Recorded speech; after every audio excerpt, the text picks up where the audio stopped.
Good morning.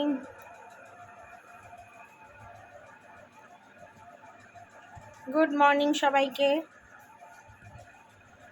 দেখো আমার বট গাছ,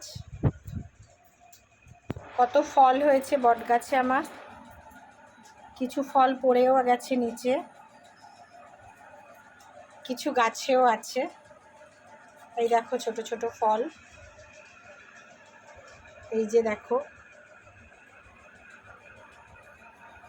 এই দেখো কত ফল ধরেছে গাছে।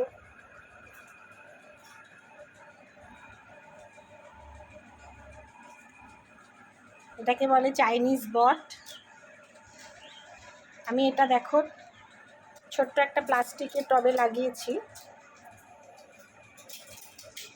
আর এইরকম ডেকোরেট করা একটা টবের মধ্যে সেই প্লাস্টিকের টবটাকে ঢুকিয়ে দিয়েছি।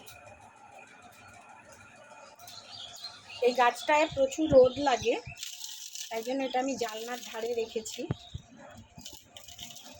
যাতে করে সানলাইটটা গাছে পায়।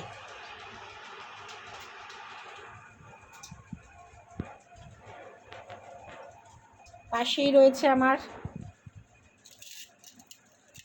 আরেকটা খুব প্রিয় গাছ। এটাতেও খুব সানলাইটের দরকার হয়, প্রচুর সানলাইট লাগে এই গাছগুলোতে, কারণ গাছে খুব বেশি জল হয়ে গেলে এই গাছগুলো বাঁচানো যায় না। তাই জন্য এগুলো জানলার পাশে রাখা হয়েছে, যাতে করে সানলাইট আসে। তোমরা দেখতে পাচ্ছ যে সূর্যের আলো বেশ ভালো রকম পড়ছে গাছটাতে। এটাকে জেট প্ল্যান্ট বলে।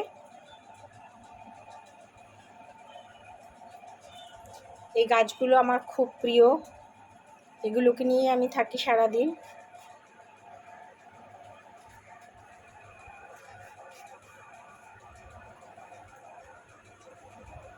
এটা মানি প্ল্যান্ট।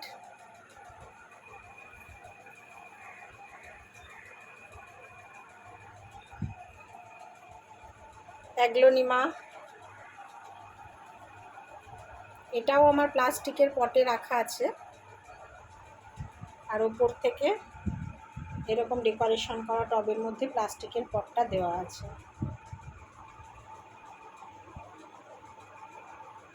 ওকে, টাটা।